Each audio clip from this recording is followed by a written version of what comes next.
Bonjour et bienvenue dans notre nouvelle émission Revivaliste où nous allons aborder les dons spirituels. Dans un premier temps et durant plusieurs émissions, nous allons développer le don de foi. Aujourd'hui, nous verrons la différence entre la foi et le don de foi. Franck, nous t'écoutons. Bonjour et bienvenue dans notre nouvelle émission Revivaliste. Aujourd'hui, j'aimerais vous parler du don de foi. Mais avant d'aborder ce sujet tellement important, il m'a semblé nécessaire de refaire le point sur la foi elle-même. Concernant la foi, dans la version Louis II, l'auteur de l'Épître aux Hébreux nous partage sa définition dans Hébreux 11, versets 1 à 3. Voilà ce qu'il déclare. « Or, la foi est une ferme assurance des choses qu'on espère, une démonstration de celles qu'on ne voit pas.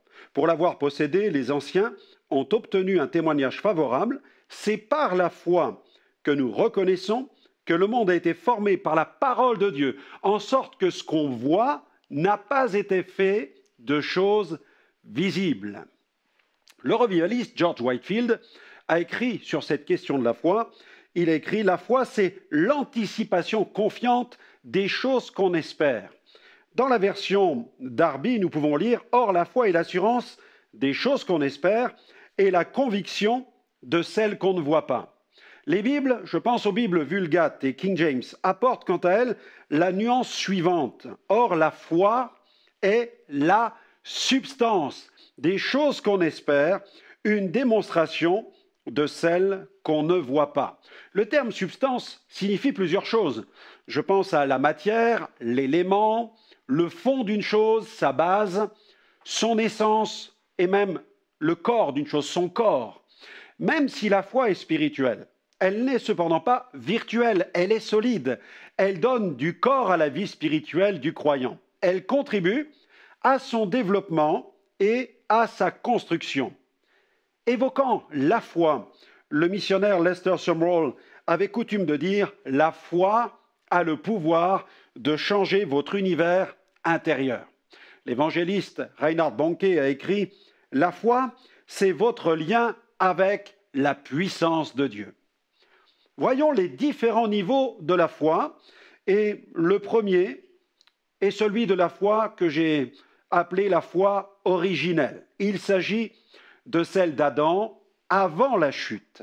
Cette foi, on pourrait dire qu'elle est parfaite, sans défaut. Elle s'exprime dans un cadre fixé par Dieu. Dans le livre de la Genèse, dans le chapitre 2, Genèse chapitre 2, nous allons faire une lecture. Genèse chapitre 2, versets 15 à 17.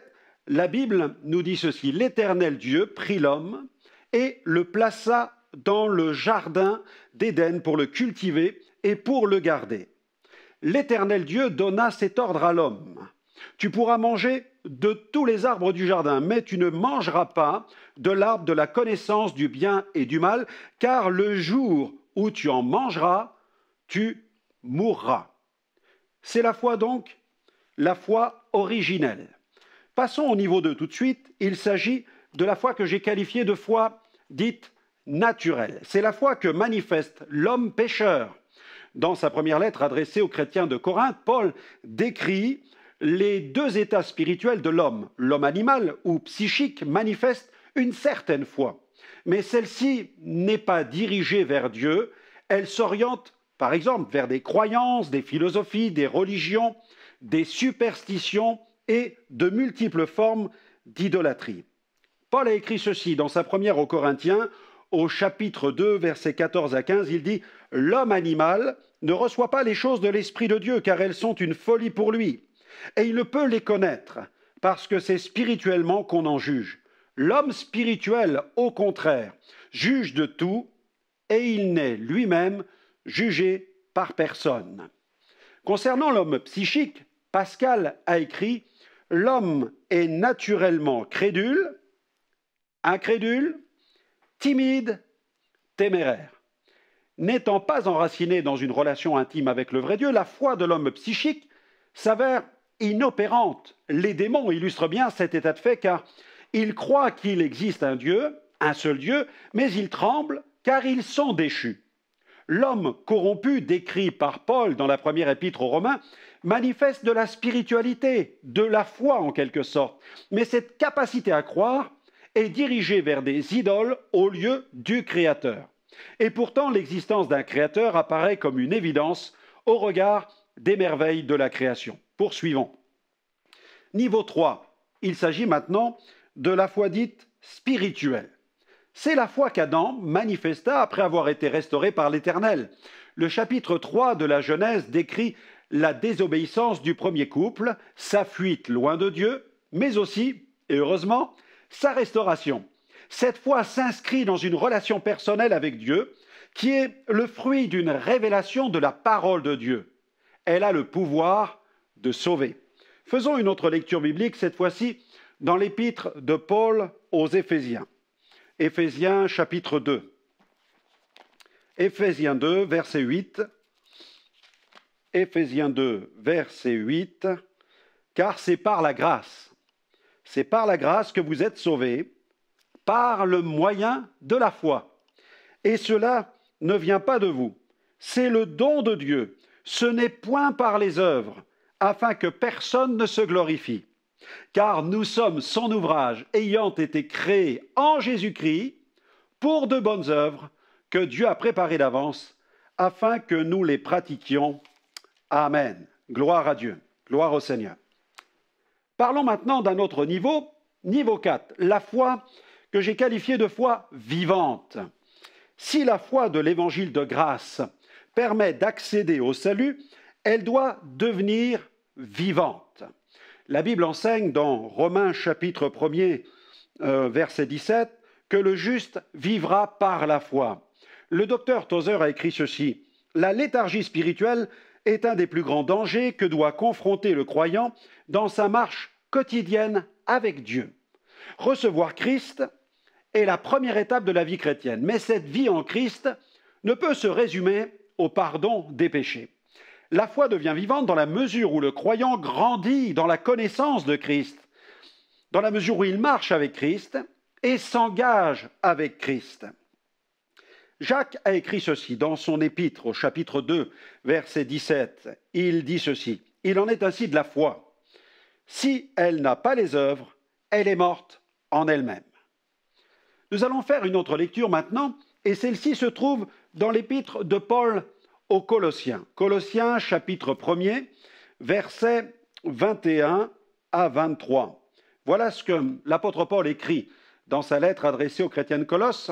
Il nous parle de cette foi. Il dit: et vous, qui étiez autrefois étrangers et ennemis par vos pensées et par vos mauvaises œuvres, il vous a maintenant réconciliés par sa mort dans le corps de sa chair, pour vous faire paraître devant lui saint, irrépréhensible et sans reproche. Si du moins vous demeurez fondés et inébranlables dans la foi, sans vous détourner de l'espérance de l'Évangile que vous avez entendu, qui était prêché à toute créature sous le ciel, et dont moi, Paul, j'ai été fait ministre. Amen. Voyons un autre niveau. Niveau numéro 5, il est question cette fois-ci de la foi fruit. Si le juste est appelé à vivre par la foi, cette vie spirituelle doit gagner en maturité jour après jour. C'est ainsi qu'il porte du fruit. Il est question cette fois-ci de constance, d'une stabilité sur le plan spirituel. C'est la manifestation régulière de la vie que génère le Saint-Esprit dans la vie du croyant. Regardez ce que Paul écrit aux Galates au chapitre 5, verset 22. Il parle du fruit. Il dit: mais le fruit de l'Esprit, c'est l'amour, la joie, la paix, la patience, la bonté, la bénignité, la fidélité, ou, j'ai mis entre parenthèses, la foi, la douceur, la tempérance. Il est question donc d'une foi fidélité, d'une foi qui arrive à maturité, c'est-à-dire d'un fruit qui est mûr. Poursuivons, franchissons un autre cap, atteignons un autre niveau. Niveau numéro 6, il s'agit cette fois-ci de la foi corpus. Paul a écrit: il y a une seule foi. C'est dans Éphésiens 4, verset 5. Sous-entendu, une seule foi pour le salut, car il n'y a qu'un seul Seigneur et un seul Dieu et Père. La parole de Dieu nous parle d'une foi corpus, une très sainte foi selon Jude, qui était donnée aux saints une fois pour toutes. Faisons une lecture biblique dans l'épître de Jude. Jude, verset 3. Jude, verset 3. Voilà ce que l'auteur nous écrit. « Bien-aimés, comme je désirais vivement vous écrire au sujet de notre salut commun, je me suis senti obligé de le faire afin de vous exhorter à combattre pour la foi qui a été transmise aux saints une fois pour toutes. » Et regardez les versets 20 à 25. « Pour vous, bien-aimés, vous édifiant sur votre très sainte foi et priant par le Saint-Esprit, maintenez-vous dans l'amour de Dieu en attendant la miséricorde de notre Seigneur Jésus-Christ pour la vie éternelle. Reprenez les uns, ceux qui contestent, sauvez-en d'autres en les arrachant du feu, et pour d'autres encore, ayez une pitié mêlée de crainte, haïssant jusqu'à la tunique souillée par la chair. Or, à celui qui peut vous préserver de toute chute et vous faire paraître devant sa gloire, irrépréhensible, et dans l'allégresse, à Dieu seul, notre Sauveur, par Jésus-Christ notre Seigneur, soit gloire, majesté, force et puissance, dès avant tous les temps et maintenant et dans tous les siècles. Amen. Cette foi, corpus, représente le socle de la vie du croyant. Elle comprend plusieurs choses. Tout d'abord, la révélation du Seigneur Jésus-Christ dans la vie du disciple, ce qui signifie une authentique conversion, mais aussi la solidité de son expérience personnelle. Il est question de stature sur le plan spirituel et sa connaissance des Écritures, c'est-à-dire le corps de doctrine. Cette foi dépasse le caractère émotionnel d'une expérience, elle s'enracine dans une relation intime avec Dieu, nourrie par la vérité biblique. Voyons un autre niveau, le niveau 7, la foi glorifiée. Après avoir exploré ces différents niveaux de la foi, une question se pose. La foi du croyant sera-t-elle active là-haut, c'est-à-dire au ciel? En fait, la destinée éternelle d'une personne est définitive dès qu'elle quitte le monde visible pour le monde invisible. Aucune seconde chance ne s'offre à l'être humain après la mort. La parabole du mauvais riche et du pauvre Lazare est suffisamment explicite sur cette question. Le passage suivant, tiré de l'Épître aux Hébreux, est très clair. Hébreux 9, verset 27, « Il est réservé aux hommes de mourir une seule fois, après quoi vient le jugement. » Les justes se réjouiront dans le ciel de Dieu, car la communion, la connaissance et la présence de Dieu seront totales. En quelque sorte, la foi du racheté sera glorifiée. Cette foi lui aura non seulement permis de se placer sur la bonne trajectoire, celle de la réconciliation avec Dieu, mais aussi d'atteindre le but, celle de l'union éternelle avec Dieu dans la cité céleste. Dans l'Apocalypse, au chapitre 21, verset 1-5, nous avons un passage merveilleux. Voilà ce qui est écrit. « Puis je vis un nouveau ciel et une nouvelle terre, car le premier ciel et la première terre avaient disparu et la mer n'existait plus. Je vis descendre du ciel d'auprès de Dieu la ville sainte, la nouvelle Jérusalem, préparée comme une mariée qui s'est faite belle pour son époux.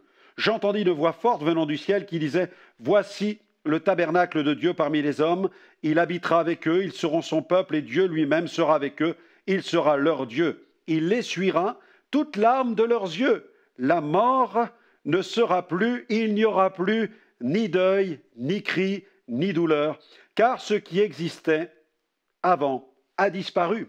Celui qui était assis sur le trône dit « Voici que je fais toutes choses nouvelles. » Et il ajouta « Écris cela, car ces paroles sont dignes de confiance et vraies. » Dans le ciel, les rachetés seront des croyants glorifiés. Ils n'auront plus besoin de mettre leur foi en œuvre pour être sauvés, pour accomplir de bonnes œuvres ou pour accomplir des miracles. Ils seront dans un état de glorification. Toujours dans le livre de l'Apocalypse, au chapitre 22, versets 4 à 5, ils verront son visage et son nom sera sur leur front. Il n'y aura plus de nuit, ils n'auront besoin ni de la lumière d'une lampe, ni de celle du soleil, parce que le Seigneur Dieu les éclairera, et ils régneront au siècle des siècles. Niveau numéro 8, la foi de Dieu. Concernant la question de la foi de Dieu mentionnée dans Marc chapitre 11, nous touchons ici à une dimension assez mystérieuse de la foi. Pour bien comprendre le sens de cette expression, il est important de bien la resituer dans son contexte. Lors de son entrée à Jérusalem, Jésus a été accueilli par la population avec des acclamations et des chants de joie. Immédiatement, Jésus se rend au temple où il prend le temps de tout regarder, de tout observer. Et en fin de soirée, avec les 12, Jésus ressort de Jérusalem pour aller passer la nuit à Béthanie. Et le lendemain matin, Jésus va accomplir un miracle qui va littéralement sidérer ses disciples. Il se trouve mentionné dans Marc chapitre 11, versets 12 à 14. Le lendemain, après qu'ils furent sortis de Béthanie, Jésus eut faim. Apercevant de loin un figuier qui avait des feuilles, il alla voir s'il y trouverait quelque chose. Et s'en étant approché, il ne trouva que des feuilles, car ce n'était pas la saison des figues. Prenant alors la parole, il lui dit « Que jamais personne ne mange de ton fruit ». Et ses disciples l'entendirent. On imagine facilement l'étonnement des disciples lorsqu'ils l'entendirent s'adresser de la sorte à un arbre. Et puis, la colère du Seigneur ne va pas s'apaiser, car dès son arrivée à Jérusalem, il se rend à nouveau dans le temple, où il se met immédiatement à chasser tous les vendeurs. Il s'indigne devant tous ces trafics qui s'opèrent dans cette maison qui devrait être dédiée exclusivement à la prière.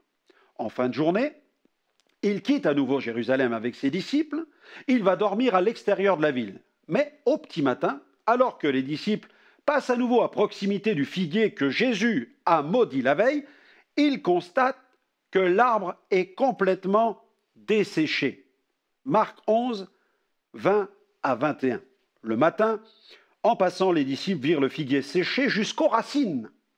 Pierre, se rappelant ce qui s'était passé, dit à Jésus, « Rabbi, regarde, le figuier que tu as maudit a séché. » Face à l'étonnement de ses disciples, Jésus saisit alors l'opportunité de leur communiquer une vérité qui doit servir de fondement à leur vie spirituelle. Il leur dit « Ayez foi en Dieu » ou « Ayez la foi de Dieu ». Marc 11, versets 22 à 24, Jésus prit la parole et leur dit « Ayez foi en Dieu, je vous le dis en vérité, si quelqu'un dit à cette montagne « ôte-toi de là et jette-toi dans la mer », et s'il ne doute point en son cœur, mais croit que ce qu'il dit arrive, il le verra s'accomplir.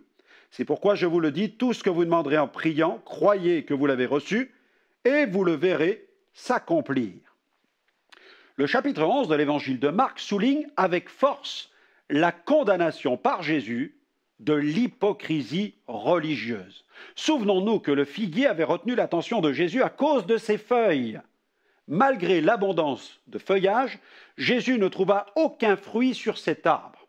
Il est vrai que ce n'était pas la saison des figues. Il avait pourtant l'apparence d'un arbre pouvant porter du fruit. Concernant le juste, Dieu désire qu'il porte du fruit, attention, en toute saison. Et grâce à la vie du Saint-Esprit, c'est possible sur le plan spirituel. Le prophète Jérémie a proclamé, dans Jérémie 17, versets 7 à 8, « Béni soit l'homme qui se confie dans l'Éternel et dont l'Éternel est l'espérance. Il est comme un arbre planté près des eaux et qui étend ses racines vers le courant. Il n'aperçoit point la chaleur quand elle vient, et son feuillage reste vert. » Mais attention, regardez ce que dit le prophète. « Dans l'année de la sécheresse, il n'a point de crainte, et il ne cesse de porter du fruit. » Gloire à Dieu. Apprenons de cette scène plusieurs choses. Tout d'abord, la vraie foi ne se mesure pas à l'apparence, mais au fruit. Ensuite, la vraie foi vient de Dieu. Ayez la foi de Dieu. Le vrai fruit ne peut provenir que d'une telle foi. Et puis, nous apprenons aussi que la foi de Dieu peut déplacer des montagnes. En effet, Jésus profita de ces événements pour enseigner ses disciples sur le rapport qui existe entre la prière et cette foi qui peut déplacer des montagnes. Marc 11, 22 à 26. Jésus prit la parole et leur dit « Ayez foi en Dieu, je vous le dis en vérité, si quelqu'un dit à cette montagne « ôte-toi de là et jette-toi dans la mer », et s'il ne doute point en son cœur, mais croit que ce qu'il dit arrive, il le verra s'accomplir. C'est pourquoi je vous dis, tout ce que vous demanderez en priant, croyez que vous l'avez reçu, et vous le verrez s'accomplir. Et lorsque vous êtes debout faisant votre prière, si vous avez quelque chose contre quelqu'un, pardonnez, afin que votre Père, qui est dans les cieux, vous pardonne aussi vos offenses. Mais si vous ne pardonnez pas, votre Père qui est dans les cieux ne vous pardonnera pas non plus vos offenses. Jésus souligne ici les situations de discorde qui s'élèvent parfois comme des montagnes entre les gens et que rien ne semble pouvoir bouger. Mais la foi sincère de celui qui se tient devant Dieu peut déplacer ce genre de montagne. Dieu soit béni pour le don de foi dans de telles situations. Le don de foi nous a été donné pour nous préserver de toutes ces situations qui peuvent paralyser l'Église et la plonger dans la religiosité. Il n'y a pas de fatalité. Avec la foi de Dieu, les montagnes sont déplacées. Niveau 9, la foi, don spirituel. Au sujet des dons spirituels, Paul nous rappelle ceci. Dans 1 Corinthiens chapitre 12, versets 7 à 9, « Or, à chacun, la manifestation de l'Esprit est donnée pour l'utilité commune. » Amen. En effet, à l'un est donné par l'Esprit une parole de sagesse, à un autre une parole de connaissance, selon le même Esprit, à un autre la foi par le même Esprit, à un autre le don des guérisons par le même Esprit, à un autre le don d'opérer des miracles, à un autre la prophétie, à un autre le discernement des esprits, à un autre la diversité des langues, à un autre l'interprétation des langues. Un seul et même Esprit, attention, opère toutes ces choses, les distribuant à chacun en particulier comme il veut.